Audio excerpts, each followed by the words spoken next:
एक निवडणूक एक देश, योग्य की अयोग्य. रात्रीचे जेवण आवरून घेतल्यानंतर मी माझ्या टेबलावर ठेवलेल्या नोट्स जवळ घेऊन वाचायला बसलो.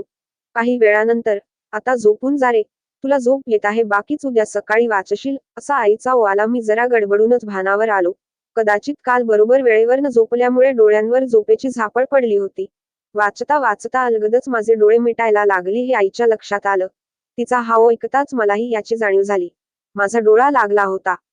अशा समयी तिला वाटलेला सल्ला तिने मला दिला. मलाही तो योग्य वाटला आणि सकाळी लवकर उठून उद्या परीक्षेला जाताना एकदा वाचलेलं सगळं उजळणी करून जाईल असं म्हणून मी रात्री वेळाने झोपलो. सकाळी लवकर उठल्यानंतर नोट्सची उजळणी करून तयारी करून परीक्षेला गेलो. माझी परीक्षा सकाळी 9 वाजता सुरू झाली. मी पेपर लिहायला लागलो. पेपरमधले प्रश्न बघून समाधान वाटलं. आपल्याला हवा तसा आणि चांगल्या प्रकारे सोडवता येईल असा पेपर आला होता. जे आठवत होते ते मी भराभर लिहून टाकायचं ठरवलं. परीक्षेच्या शेवटच्या 1 तासात बाहेरून वर्गामध्ये गावातील स्थानिक ठिकाणच्या निवडणुकांच्या प्रचाराच्या जाहिरातींच्या भोंगागाडीचा आवाज यायला लागला. जसा जसा वेळ होत होता त्या भोंगागाडीच्या व्यतिरिक्त आणखी 4-2 गाड्या येऊन तिथं थबकल्या. त्या प्रचारमध्ये फिल्मी गाणे वापरून प्रचार सुरू होता. गेल्या काही दिवसात त्या प्रचार गाण्याची धून जणू ओठांवर बसून पाठच झाली होती. माझा सगळा गोंधळ उडाला. पेपरचा शेवटचा 1 तास बाकी होता. त्यात मला येणारी सगळी प्रश्न सोडवून झाली होती. आता कमी आठवत असणाऱ्या प्रश्नांची पाळी होती. पण काय तो भलताच प्रकार झाला. मला उत्तर आठवताना त्रास होत होता. माझा गोंधळ उडाला. पाहिजे तसं उत्तर आठवत नव्हतं. तेच त्या उमेदवाराची नाव, त्यांची चिन्हाचा गजर कानावर सुरू होता. माझं मनही ते धून गुणगुणत होत की काय असं मला वाटत होतं. एकाच वेळी ह्या सगळ्या गोष्टी होत होत्या म्हणून माझा भपका उडाला होता. कसाबसा शेवटचा राहिलेला प्रश्न लिहून पूर्ण होतोच की काय तर परीक्षा संपल्याची घंटा वाजली. वर्गाच्या बाहेर निघालो. निघताच मागे पण नेमकं परीक्षा सुरू असतानाच प्रचाराच्या जाहिरातींचा आवाज आला होता. तेव्हा त्या लोकसभेच्या निवडणुका होत्या म्हणून तेव्हा क्वचितच एखादी भोंगागाडी फिरायची तेव्हा त्यावर दुर्लक्ष केलं. मात्र यावेळी स्थानिक निवडणुका होत्या त्यामुळे मोठा हा माढोमा करून प्रचार सुरू होता. असं वाटायला लागलं की हे निवडणूक तर दर 5 वर्षांनी होतात. मग मागे पण नेमकं परीक्षेच्याच वेळी हा भोंग्यांचा आवाज येत होता. जणू या निवडणुका दरवर्षाला होतात की काय असं वाटायला लागलं आणि खऱ्या अर्थानं माझा ह्या विषयावर विचार मंथन सुरू झालं. तेव्हा वाटायला लागलं की जर ह्या निवडणुका जर एकाची वेळी झाल्या तर. खरं पाहता माझा गोंधळ उडाला बघून मला ह्या माझ्या लहानशा आणि क्षुल्लक कारणावरून वाटायला लागलं होत. मात्र खऱ्या अर्थाने मला हा मुद्दा तेव्हा गंभीर वाटायला लागलं जेव्हा त्याच काही काळात बातम्यांमध्ये एक राष्ट्र एक निवडणुकी चा मुद्दा कानावर पडायला लागला. बातमी चॅनलवरील चर्चा सुरू झाल्या. त्यात बरेच तज्ज्ञ लोक भली मोठी आकडेमोड करून निवडणुकीचा खर्चावर आणि इतर मुद्द्यांवर चर्चा सुरू होती. मला ती मुद्दे पटावीसी वाटली. भारतीय शासन व्यवस्थेमध्ये लोकशाहीचा सण म्हणजे मतदानच पर्व. याकडे एक वेगळ्या दृष्टीने पाहिलं जातं. मोठ्या हर्षाने आणि उल्हासाने नागरिक आपल्या आवडत्या नेत्याला मत देतात आणि विजय करतात. दुसऱ्या बाजूने विरोधी पक्षाच्या नेत्यांवर मोठ्या चवीनं टीका करताना वारंवार होणाऱ्या निवडणुकीमुळे देश ऑल टाइम इलेक्शन मोड मध्ये असतो. ही निवडणूक झाली की लगेच काही काळात दुसरी निवडणूक. स्थानिक निवडणूक झाली की विधानसभेची, ती झाली की कुठेतरी लगेच लोकसभेची. वेगवेगळ्या राज्यांची विधानसभेची निवडणूक, या राज्यात सरकारीची शपथ होत नाही तोच दुसऱ्या कुठल्या तरी राज्याची हालचाल सुरू होते. यात बारमाही निवडणुकीच्या बातम्या सुरू असतात. नागरिक सुद्धा सक्रिय सहभाग घेऊन आपला वेळ आणि पैसा खर्च करतात. जर देशात बारमाही निवडणुकीचे वारे सुरू राहतील तर सहभागी होणाऱ्या पक्षांना सुद्धा त्यात तेवढं झोपून प्रचार करावा लागतो. त्यात मग सत्तेत असणाऱ्या नेत्यांना सुद्धा सक्रिय सहभाग घेऊन प्रचार प्रसार करावाच लागतो. तेव्हा मूळ मुद्दा बाजूला सारून ही निवडणूक आधी कशी जिंकता येईल इथवर येऊन पोहोचतो. हे होत असताना सत्तेत असणाऱ्या पक्षात पाहिजे तेवढं मजबूतीने निर्णय घेता येत नाही. शासन चालवताना, सभागृहात एखाद्या कायदा पास करताना याचा प्रभाव इतर निवडणुकीवर काय होईल हा प्रश्न असतो आणि वरून पक्षाकडून आलेला आदेश पाळणे सभासदांना भाग पडतो. मग दूरदृष्टीकडे लक्ष न केंद्रित करता लघुदृष्टीतून मिळणार पक्षाचा विजय हवाहवासा वाटतो. त्यामुळे शासनात निर्णय ठामपणे घेताना अनेक प्रश्नांना सामोरे जावं लागतं. जर एकच वेळी 3 स्तरातील निवडणुका झाल्या तर पक्षांच्या सभासदांवर तेवढा भार येणार नाही. से कायदा निर्माण करण्यास गती देईल. निर्णय योग्य असून त्याचे पडसाद काय होईल याची चिंता सहभागी पक्षांना राहणार नाही. देश ऑल टाइम इलेक्शन मोड मध्ये राहणार नाही.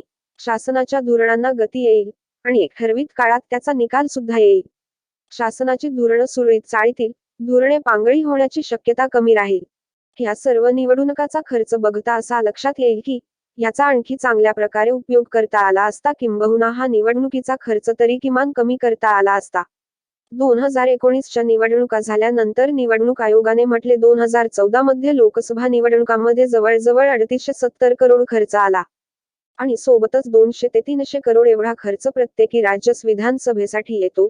एकूण 27 राज्यांचा सरासरी हिशोब केला तर किमान एका राज्याचा सरासरी 250 करोड गुणिले 27 बरोबर 670 करोड एवढा खर्च येतो आणि 200 करोड प्रत्येकी राज्यात स्थानिक नगरपालिका निवडणुकांमध्ये होतो. म्हणजेच 200 गुणिले 27 बरोबर 5400 करोड एवढा खर्च येतो. हा केवळ निवडणूक आयोगाकडून होणार खर्च आहे. ह्यात कपात करता येऊ शकते. जर हे एकत्रित निवडणुका झाल्या असत्या तर केवळ 4500 करोड मध्ये उरकवता आल्या असत्या. म्हणजे एकूण खर्चाच्या 1/5 किंवा 1/4 एवढ्या खर्चात होऊ शकते. यामधून वाचणार खर्च शिक्षण, आरोग्य व इतर क्षेत्रात लावता येतात. खर्चाचा सदुपयोग होऊ शकतो. एस.वाय. कुरेशी, चीफ इलेक्शन कमिशन यांनी प्रसिद्ध केलेल्या त्यांच्या लेखातून असा लक्षात येतं की 2019च्या निवडणुकांमध्ये ज्यात केंद्राच्या निवडणुकांसह इतर 4 राज्यांच्या अर्थात केंद्र अधिक अरुणाचल प्रदेश, सिक्कीम, आंध्र प्रदेश, ओडिशा निवडणूक आल्या. ह्याचा खर्च 10,000 करोड एवढा आला. उमेदवारांच्या खर्चाची गणित गृहीत धरले तर असे लक्षात येते की कायद्याच्या चौकटीने लोकसभा निवडणुकीत उमेदवाराला 1 करोड पर्यंत खर्चास मर्यादा आहे. मात्र वास्तविक पाहता प्रत्येकी उमेदवार किमान 10 करोड एवढा खर्च तरी करतो. उमेदवाराचा प्रचारासाठी खर्च लागणारा अनुमानित खर्च हा 50,000 करोड एवढा म्हणजेच एकूण 60,000 करोड झाला. तर यावरून सरासरी एकूण राज्याच्या निवडणुकीचा खर्च 40 ते 50,000 करोड एवढ्यापर्यंत जाऊन पोहोचतो. म्हणजे केंद्र, राज्य आणि नगरपालिकांच्या निवडणुकांचा खर्च जवळजवळ 1.25 लाख करोड पर्यंत लागतोच. कायद्याच्या चौकटीने लोकसभा निवडणुकीत उमेदवाराला 1 करोड पर्यंत खर्चास मर्यादा आहे. मात्र वास्तविक पाहता प्रत्येकी उमेदवार किमान 10 करोड एवढा खर्च तरी करतो. आता हा लागणारा निधी जमवण्यासाठी तडजोड करत असतानाच सहज भ्रष्टाचार होतो. भारतीय लोकशाही संघवाद तत्वाने चालते. त्यावेळी केंद्रामध्ये अर्थात लोकसभा केंद्रीय निवडणूक आयोग निवडणूक घेतात, तसेच राज्यात विधानसभेसाठी राज्य निवडणूक आयोगाकडून निवडणुका घेतल्या जातात. संघवादात राज्याला आणि केंद्राला अधिकार वाटून दिले असून जर एकाच वेळी निवडणुका झाल्यात तर केंद्रीय निवडणूक आयोगाचे अधिकार वाढेल, उलट त्या मानाने राज्य निवडणूक आयोगाचे कमी होतील. म्हणजे कुठेतरी संघवादाला धक्का लागेल असं बरंच लोकांना वाटू शकते. म्हणून पूर्णपणे एक राष्ट्र एक निवडणूक या कार्यक्रमाला फेटाळून लावणे योग्य नाही. देशाचे संविधान तयार करताना लोकशाहीच्या संसदीय पद्धतीचा स्वीकार करण्यात आला. विधानसभा आणि लोकसभा निवडणुकांचा स्वीकार करण्यापूर्वी अनेक पर्याय पुढे ठेवण्यात आले होते. संघवाद हा भारतीय लोकशाहीचा ढाचा आहे. आपल्या लोकशाहीच्या अनेक वैशिष्ट्यांपैकी एक आहे. मुळात राज्यांच्या विधानसभा निवडणुका या स्थानिक मुद्द्यांवर लढवल्या जातात. या मुद्द्यांना स्थानिक नेतृत्वाकडून वाचा फोडली जाते. तर दुसरीकडे लोकसभेच्या निवडणुका राष्ट्रीय मुद्द्यांवर लढवल्या जातात. ज्या राज्यांमध्ये लोकसभेसोबत विधानसभा निवडणुका होतात तेथे स्थानिक मुद्दे मागे राहिल्याचे दिसते. मात्र मतदार जागृत असेल, चिकित्सक वृत्तीचा असेल तर एकत्र निवडणुका झाल्या तरी तो योग्य निर्णय घेऊन आपलं मूल्यमत योग्य उमेदवारालाच देईल. देशातील प्रत्येक राज्याचे सरकार जनतेचे थेट उत्तरदायित्व असणारे सरकार असते. त्या सरकारविषयी जनतेचे स्पष्ट मत असते. राज्याच्या निवडणुकीत वेगवेगळ्या मुद्द्यांवर चर्चा होताना दिसते आणि जर राज्य सरकारने आश्वासन पूर्ण केले नाही तर जनता मतपेटीतून त्याला उत्तर देताना दिसते. अशा वेळी राष्ट्रीय प्रश्नांकडे लक्ष केंद्रित निश्चितच होते. विश्वासात घेऊन हे निर्णय घेतले ते ह्या गोष्टी योग्य पद्धतीने होतील. एकाच वेळी निवडणुका घेतल्या तर एकाच वेळी लागणारे कर्मचारी उपलब्ध करणे हे एक आव्हान राहील. सोबतच ई.व्ही.एम. संख्येत वाढ करणे आवश्यक असेल. आपल्या देशात या मुद्द्यावर अनेकदा चर्चा झालेली नाही. हा विचार अगदी नवीन आहे असे एखाद्याला वाटू शकते, पण यापूर्वीही भारतात एक राष्ट्र एक निवडणूक अशा निवडणुका झाल्या आहेत.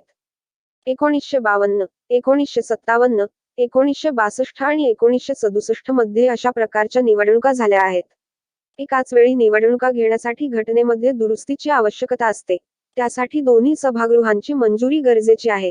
घटनेतील दुरुस्ती किंवा संशोधनाशिवाय देशातील सगळी राज्य सरकार बरखास्त करून एकाच वेळी निवडणुका घेणे शक्य होणार नाही. प्रस्तुत उलाढाल करताना मोठी आव्हाने पुढे येऊ शकतात. ह्या सगळ्या आव्हानांना हाताळणे सहज शक्य होणार नाही. याची खूप मोठी पूर्वतयारी तेवढीच गरजेची आहे.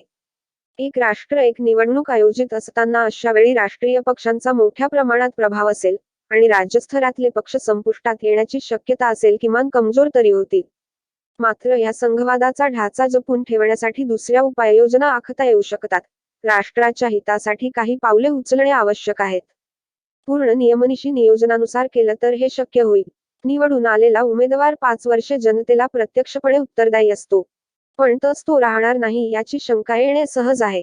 विविध स्तरावरील निवडणुकांच्या निमित्ताने तो जनतेकडे मत मागण्यासाठी जातो. त्यामुळे जनतेच्या प्रश्नांकडे पावले उचलण्यासाठी तत्पर असतो. लोकांनी आपल्या पक्षाला पुढल्या निवडणुकीत, मग ती नगरपालिका असो की विधानसभा, मत दिली पाहिजे म्हणून केलेल्या कामगिरीचा निकाल त्याला ह्या प्रत्येक स्तरातील निवडणुकीत दाखवावं लागते.